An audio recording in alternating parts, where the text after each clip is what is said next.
Hello guys, आप सबका हमारे यूट्यूब चैनल मेंशन एकेडमी में मोस्ट वेलकम है। दोस्तों, आई होप आप सभी लोग अच्छे होंगे। दोस्तों, आज हम आपको DLED सेकंड सेमेस्टर के पेपर 3 को डिस्कस करेंगे। पेपर 3 आपका विज्ञान है। विज्ञान का चैप्टर 1 आकाश और गंगा को डिस्कस करेंगे। चैप्टर 1 क्लास 1 आपको है देखने को मिलेगी।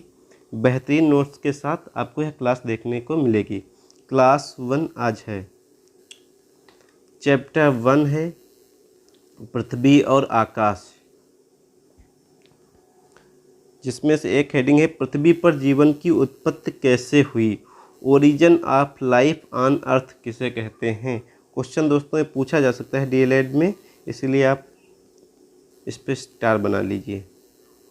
पूछा जा सकता है पृथ्वी पर जीवन की उत्पत्ति कैसे हुई, तो आप लिखेंगे एक विशाल पिंड बहुत तीव्र गति से अंतरिक्ष में घूम रहा था। यह पिंड किसी दूसरे पिंड से टकरा गया। जैसे मान लीजिए दो पिंड थे और ये पिंड जब आपस में टकराए हों तो छोटे छोटे टुकड़ों का निर्माण हुआ। ये छोटे छोटे टुकड़ों से ग्रहों की उत्पत्ति हुई। इन छोटे छोटे टुकड़ों से ग्रह की उत्पत्ति हुई, जैसे बुध, शुक्र, मंगल, पृथ्वी, जुपिटर, सैटर्न, यूरेनस, नेपच्यून, इन ग्रहों की उत्पत्ति हुई। इन जो दो आपस में पिंड टकराए हों इन्हीं से उत्पत्ति हुई थी।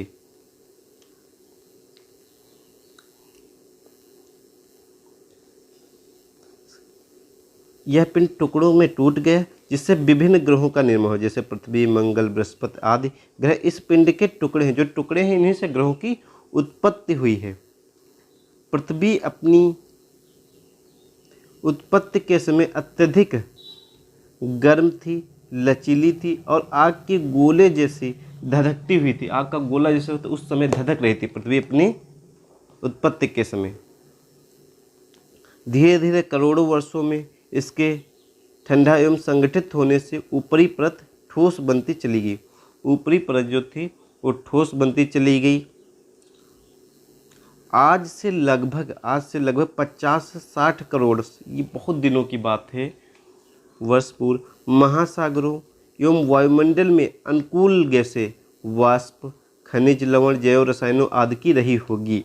महासागरों में जीवों में विकास की जो प्रथम कणी अमीबा के नाम से विकसित हुई होगी। अमीबा के नाम से विकसित हुई होगी। अमीबा के नाम से विकसित हुई होगी। ब्रह्मांड किसे कहते हैं। कॉस्मोस, जिसे कहते हैं कॉस्मोस। ये क्वेश्चन पूछा जा सकता है, आप ये क्वेश्चन है इस पर लगा लीजिए। ब्रह्मांड का जो अर्थ होता है वो ब्रह्मांड का अर्थ सुव्यवस्था होता है। ब्रह्मांड किसे कहते हैं। ब्रह्मांड संपूर्ण समय और अंतरिक्ष और उसकी अंतर्वस्तु को कहते हैं।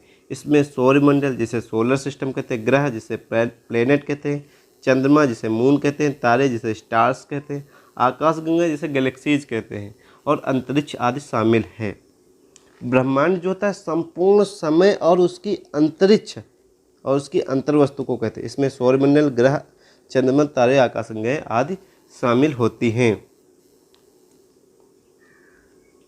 इसके बाद में एक हेडिंग है सेलेस्टियल बॉडी, जिसे खगोलीय पिंड कहते हैं। सेलेस्टियल बॉडीज आप किसके, जैसे मान लीजिए इमेजिन करिए आप रात में छत पर लेटे हैं, जो भी आपको आसमान में चमकती हुई चीज़ें दिख रही हैं वही हम कह सकते हैं सेलेस्टियल बॉडीज हैं, जिसे हिंदी में खगोलीय पिंड कहते हैं। देखिए ये लिखा है डिफिनेशन में, सूर्य, चंद्रमा तथा वे सभी वस्तुएं जो रात के समय आसमान में चमकती हुई दिखाई देती हैं सेलेस्टियल बॉडीज कहलाती हैं। चलिए बॉडीज कहलाती हैं। इसके बाद में एक हेडिंग है तारा। पूछा जा सकता है तारा किसे कहते हैं, ये भी एक क्वेश्चन बन सकता है। क्वेश्चन अगर आए तो आप यही इतनी चीज़ें लिखना है आपको। देखिए लिखा है बड़े आकार के खगोलीय पिंड जो गर्म होते हैं, ये गैसों के बने होते हैं। इनके पास अपनी स्वयं की ऊष्मा तथा प्रकाश होता है, जिसका वे अत्यधिक मात्रा में उत्सर्जन करते हैं। सूर्य एक तारा है। सूर्य एक तारा है। सूर्य एक तारा है।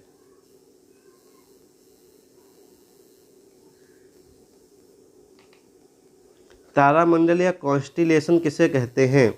विभिन्न तारों के समूह द्वारा बनाई गई जो आकृतियां हैं उसे नक्षत्र मंडल या तारामंडल कहते हैं? नक्षत्र मंडल या तारामंडल कहते हैं? कॉन्स्टिलेशन या तारामंडल। विभिन्न तारों के समूह द्वारा जो बनाई जाती है आकृतियाँ, विभिन्न तारों के समूह द्वारा ये जो आकृतियाँ बन गई, इन्हें ही हम नक्षत्र मंडल या तारामंडल कहते हैं। दोस्तों दिया अर्सा मेजर या बिग बेयर किससे संबंधित है? सप्तऋषि से संबंधित। तो मोस्ट इंपॉर्टेंट है दोस्तों, इस पर आप लोग स्टार लगा लीजिए।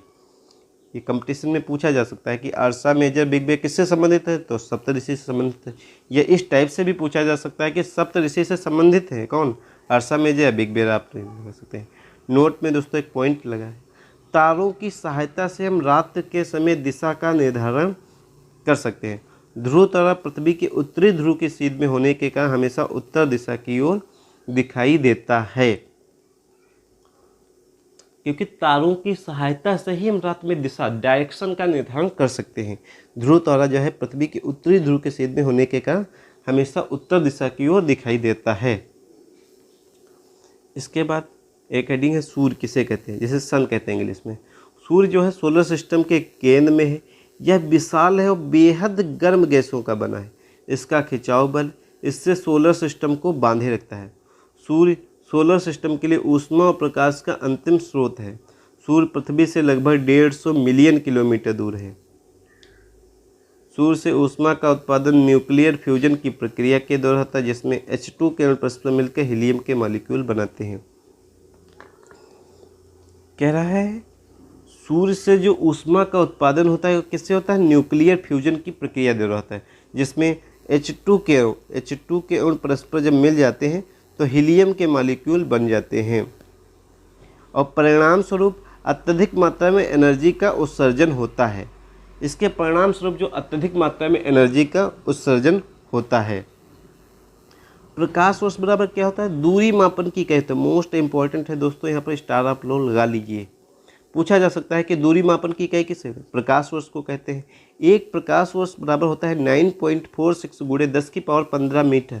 अगर इसको किलोमीटर में चेंज करेंगे तो 9.46 गुणे 10 की पावर 12 किलोमीटर होती है। देखिए इसमें दिया दूसरी पीपीटी में हम समझा रहे हैं। कह रहा है H2 प्लस H2, जब हम H2 प्लस H2 को मिलाएंगे तो हीलियम के मॉलिक्यूल बन जाते हैं और इसके परिणाम स्वरूप अत्यधिक मात्रा में एनर्जी का उत्सर्जन होता है। इसके परिणाम स्वरूप अत्यधिक मात्रा में एनर्जी का उत्सर्जन होता है। अत्यधिक मात्रा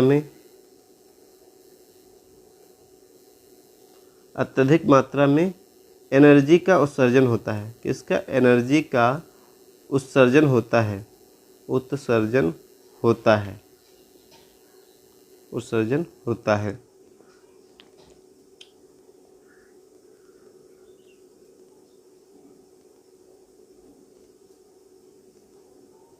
और प्रकाश वर्ष बराबर होता है दूरी मापन की इकाई। प्रकाश वर्ष बराबर होता है दूरी मापन की इकाई होती है। प्रकाश वर्ष बराबर होता है दूरी मापन की इकाई। दूरी मापन की इकाई होती है। दूरी मापन की इकाई होती है। प्रकाश वर्ष बराबर होता है दूरी मापन की इकाई।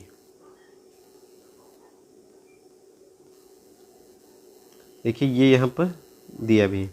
सूर्य से जो पृथ्वी की दूरी है वो 150 मिलियन किलोमीटर है। 1 मिलियन बराबर 10 लाख होता है। यहाँ पर हमने डिस्कस भी कर दिया है। इसके बाद सोलर सिस्टम।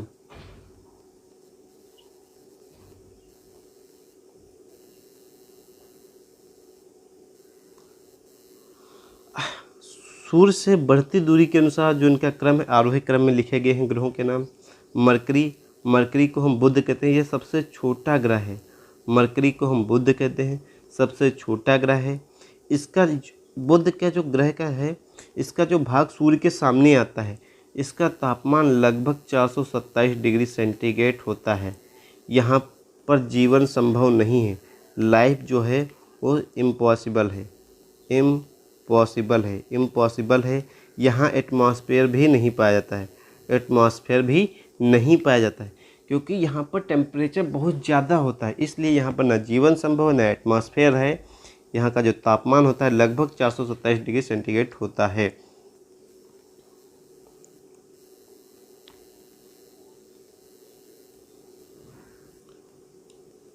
इसके बाद आप लोग देखिए वीनस, दूसरा है वीनस। वीनस को हम शुक्र कहते हैं। इसे पृथ्वी का सबसे निकटतम ग्रह कहा जाता है, सबसे चमकीला ग्रह भी कहा जाता है। और पृथ्वी का भग्नी ग्रह क्यों कहते हैं?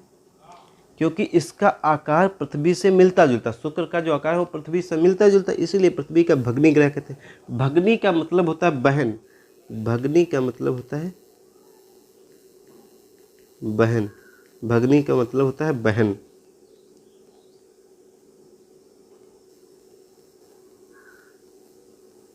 भग्नी का मतलब होता है बहन। इसे भोर का तारा कहते हैं, शुक्र ग्रह को इसे भोर का तारा भी कहते हैं। क्या कहते हैं? भोर का तारा भी कहते, क्योंकि यह अत्यधिक चमकीला होता है, इसीलिए इसे भोर का तारा कहते हैं। इसके बाद पृथ्वी, इसके बाद पृथ्वी है। पृथ्वी का एक ही उपग्रह है चंद्रमा। मंगल, मार्स को मंगल कहते हैं, इसके 2 उपग्रह हैं। और मंगल को लाल ग्रह भी कहते हैं, मंगल को रेड प्लेनेट भी कहते हैं, रेड प्लेनेट, जैसे हिंदी में लाल ग्रह भी कहते हैं, लाल ग्रह भी कहते हैं, लाल ग्रह भी कहते हैं। ये मोस्ट इम्पॉर्टेंट है, सुपर टेट के पेपर में पूछा भी गया था कि मंगल ग्रह का दूसरा नाम क्या है, तो लाल ग्रह भी कहते हैं।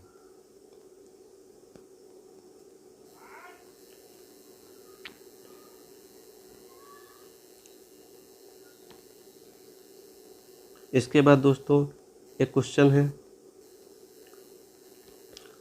मार्स और जुपिटर के बीच में एस्टेरॉयड बेल्ट पाई जाती है। मार्स और जुपिटर के बीच में एस्टेरॉयड बेल्ट पाई जाती है। अगर क्वेश्चन में आपसे पूछे कि किन ग्रहों के बीच में एस्टेरॉयड बेल्ट पाई जाती है, तो आप लिखिएगा मार्स और जुपिटर के बीच में एस्टेरॉयड बेल्ट पाई जाती है। जुपिटर, इसके बाद जुपिटर को बृहस्पति कहते हैं, इसके 16 उपग्रह और सबसे बड़ा ग्रह, सबसे बड़ा ग्रह को पूछे जाए तो आपका जुपिटर है। सैटर्न को शनि कहते हैं, शनि के 20 उपग्रह हैं। यूरेनस को अरुण कहते हैं, 17 उपग्रह हैं। नेपच्यून के 8 उपग्रह हैं। इसके बाद सोलर सिस्टम किसे कहते हैं? इसे सौरमंडल हिंदी में कहते हैं। सूर्य, 8 ग्रह एवं उनके उपग्रह, अन्य खगोलीय पिंड जैसे क्षुद्र ग्रह, उल्का पिंड आदि मिलकर सोलर सिस्टम का फॉर्मेशन करते हैं। सूर्य इसके केंद्र में स्थित है। सभी आकाशीय पिंड सूर्य का चक्कर लगाते हैं। सभी जो आकाशीय पिंड है सूर्य का चक्कर लगाते हैं। सोलर सिस्टम के केंद्र में स्थित है, ये सोलर सिस्टम के केंद्र में स्थित होता है सूर्य। प्लेनेट किसे कहते हैं? ये भी एक क्वेश्चन बन सकता है आपका, प्लेनेट किसे कहते हैं? लिखिए ऐसी सेलेस्टियल बॉडीज जिसके पास स्वयं का प्रकाश और ऊष्मा नहीं होती, ये तारों के प्रकाश से होते हैं, प्लेनेट कहलाते। ग्रीक भाषा के प्लेनेटी से बना, जिसका अर्थ होता है परिभ्रमण के चारों ओर चक्कर लगाने वाला। अब देखिए प्लेनेट, प्लेनेट ग्रीक भाषा के, ग्रीक लैंग्वेज के प्लेनेटी से बना है, प्लेनेटी से बना है, जिसका अर्थ होता है परिभ्रमक या चारों ओर चक्कर लगाने वाला। परिभ्रमक, परिभ्रमक या चारों ओर चक्कर लगाने। परिभ्रमक का अर्थ होता है यह चारों ओर चक्कर लगाने वाला, चक्कर लगाने वाला, चारों ओर चक्कर लगाने वाला, चारों ओर चक्कर लगाने वाला। प्लेनेट ग्रीक लैंग्वेज का अर्थ जैसे प्लेनेटी कहते हैं, जिसका अर्थ परिभ्रमक होता है, यह चारों ओर चक्कर लगाने वाला, चारों ओर चक्कर लगाने वाला। ये इनके पास स्वयं का प्रकाश तथा ऊष्मा नहीं होती है, स्वयं का प्रकाश तथा ऊष्मा नहीं होती है, स्वयं का प्रकाश तथा ऊष्मा नहीं होती है, ये दूसरे पर निर्भर रहते हैं। इसके बाद देखें हमारे सोलर सिस्टम में 8 प्लेनेट हैं। सूर्य से बढ़ती दूरी के अनुसार इनका जो क्रम है आरोही क्रम में दिया गया है। बुध को मरकरी कहते हैं, सबसे छोटा ग्रह है। शुक्र को वीनस कहते हैं, पृथ्वी का सबसे निकटतम ग्रह है और इसे चमकीला ग्रह भी कहते हैं, इसे भोर का तारा भी कहते हैं। यह अत्यंत गर्म ग्रह है, जो शुक्र ग्रह है अत्यंत गर्म ग्रह है।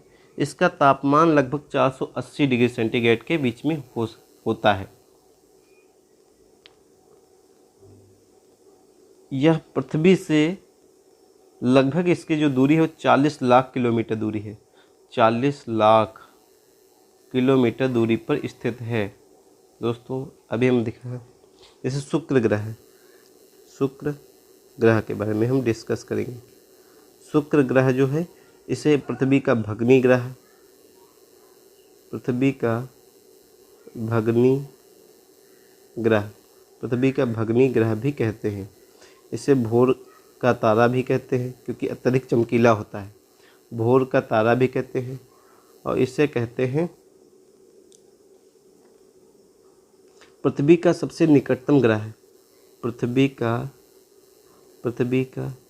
सबसे निकटतम ग्रह, पृथ्वी का सबसे निकटतम ग्रह, निकटतम ग्रह भी कहते हैं, निकटतम ग्रह भी कहते हैं।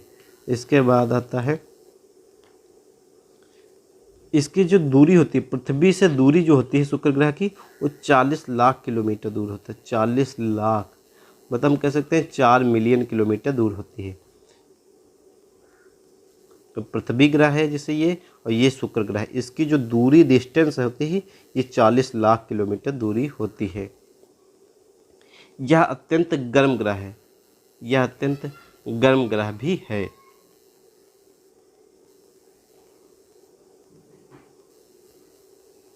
ठीक,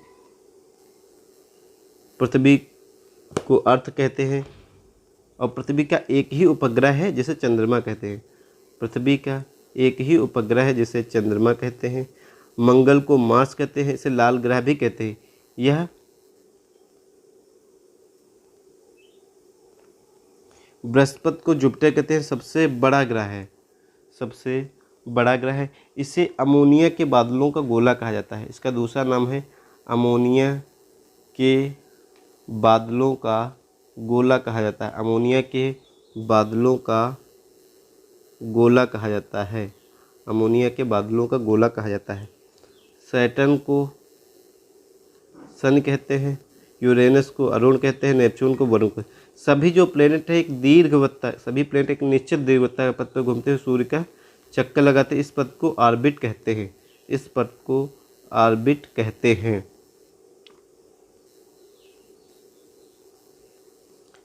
वीनस को जुड़वा हम क्यों कहते हैं? पृथ्वी और वीनस को जुड़वा क्यों माना जाता है?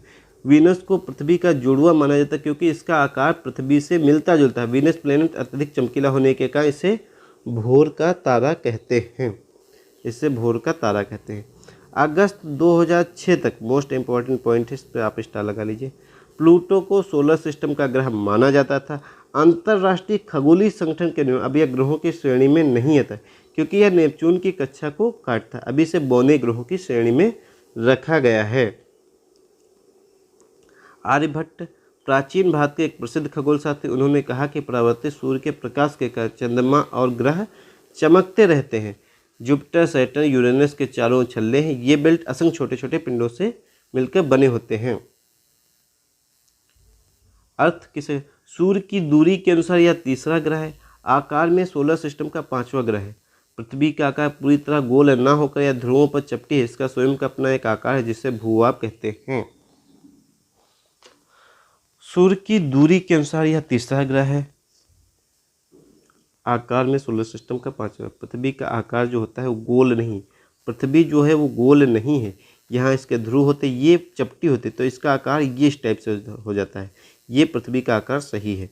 इसे ही भूभाग कहते हैं, इसे ही भूभाग कहते हैं, इसे ही भूभाग कहते हैं। पृथ्वी पर जीवन संभव क्यों? पृथ्वी को सबसे अद्भुत प्लेनेट क्यों माना जाता है? क्योंकि यहाँ पर जीवन संभव, यहाँ पर पेड़ पौधे जीव जंतु आदि है, यहाँ पर ऑक्सीजन उपलब्ध है, इसीलिए पृथ्वी को अद्भुत प्लेनेट माना जाता है। अन्य ग्रहों पर जीवन संभव नहीं है, इसीलिए पृथ्वी को अद्भुत प्लेनेट माना जाता है। देखिए लिखा भी है, जीवन की अनुकूल परिस्थितियाँ यहाँ पर हैं के कारण पृथ्वी को सबसे अद्भुत प्लेनेट माना जाता है। पानी की अधिकता के कारण इसे नीला ग्रह कहा जाता है। अंतरिक्ष से देखने पर अर्थ नीले रंग की दिखाई देती है।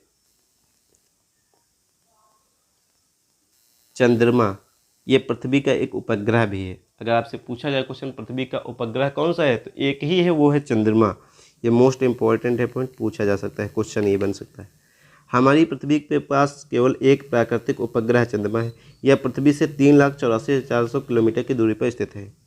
चंद्रमा पृथ्वी का एक चक्कर लगभग 27 दिनों में पूरा करता है। यह अपने अक्ष पर भी चक्कर लगभग इतने दिनों में ही पूरा करता है। ये दोस्तों दूरी दी है, चंद्रमा से पृथ्वी की यह दूरी दी गई है, 3,84,400 किलोमीटर की दूरी दी गई है।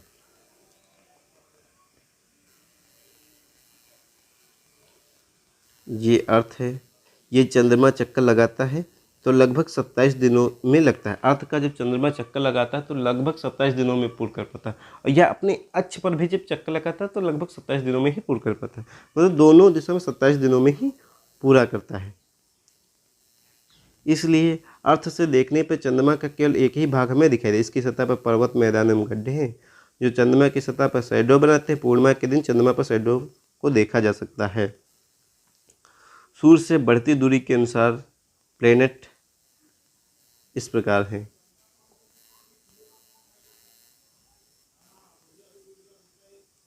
सूर्य, मरकरी के बाद देखो वीनस इससे दूरी पर, फिर अर्थ इससे दूरी पर, मार्स इससे दूरी पर, जुपिटर इससे दूरी पर, सैटर्न, वीनस, नेपच्यून।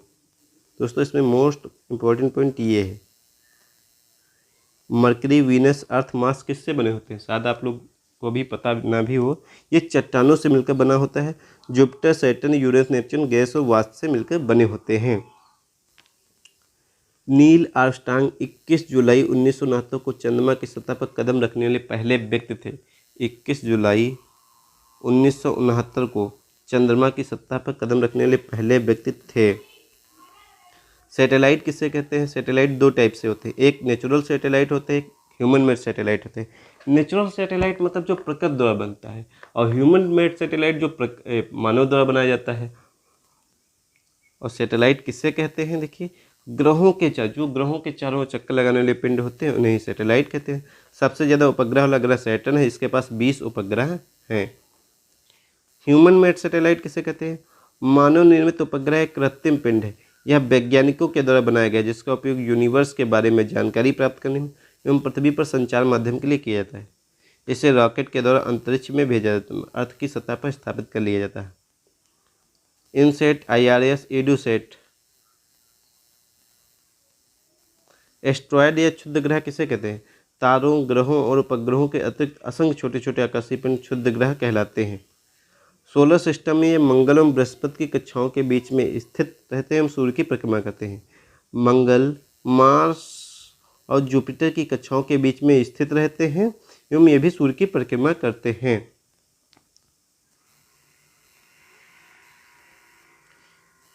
इसके बाद देखेंगे मीटियोराइड्स, या इसको उल्का पिंड कहते हैं। किसे कहते हैं? ये क्वेश्चन बन सकता है आपका। मीटियोराइड्स सूर्य के चारों चक्कर लगाने वाले पत्थरों के छोटे छोटे जो टुकड़े होते हैं, इन्हें ये मीटियोराइड्स कहते हैं। कभी कभी ये अपने पथ से भटक, जैसे ये इनका रास्ता, ये भटक गए, इधर आ गए, ये भटक जाते हैं जब, तो अर्थ के एटमॉस्फेयर में पहुंच जाते हैं, प्रवेश के कुछ एटमॉस्फेयर में घर्षण, जब घर्षण आपस में होता है तो समाप्त हो जाते हैं। कुछ अर्थ से टकराकर बायोस्फीयर को भारी नुकसान पहुंचा देते हैं एवं अर्थ की सतह पर गहरे गड्ढे खूब बना देते हैं, पृथ्वी पर गहरे गड्ढे बना देते हैं। इसके बाद गैलेक्सी, इसे आकाशगंगा, खुले आसमान में एक ओर से दूसरी ओर तक फैली सफ़ेद पट्टी की तरह दिखाई देने वाले करोड़ों तारों का समूह गैलेक्सी का है। इसमें गैसों के असंख्य बादल भी पाए जाते हैं। सोलर सिस्टम, मिल्की वे गैलेक्सी का ही भाग हैं। लाखों गैलेक्सी, मतलब बहुत सारी गैलेक्सीज मिलकर यूनिवर्स का निर्माण करते हैं। ये सभी आकाशगंगाएं एक दूसरे से लगातार दूर जा रही हैं, अर्थात हमारे असीमित ब्रह्मांड का लगातार विस्तार हो रहा है। दोस्तों, आई होप आपको क्लास अच्छी लगी हो तो हमारे यूट्यूब चैनल मेंशन एकेडमी को, हमारे जो यूट्यूब चैनल एक है, जो यूट्यूब चैनल है, यूट्यूब चैनल मेंशन एकेडमी को आप लोग सब्सक्राइब एंड शेयर ज़रूर कर दीजिए। दोस्तों, पूरा वीडियो देखने के लिए आपका बहुत बहुत धन्यवाद। मेंशन एकेडमी को सब्सक्राइब एंड शेयर ज़रूर कर दीजिए। थैंक्स दोस्तों।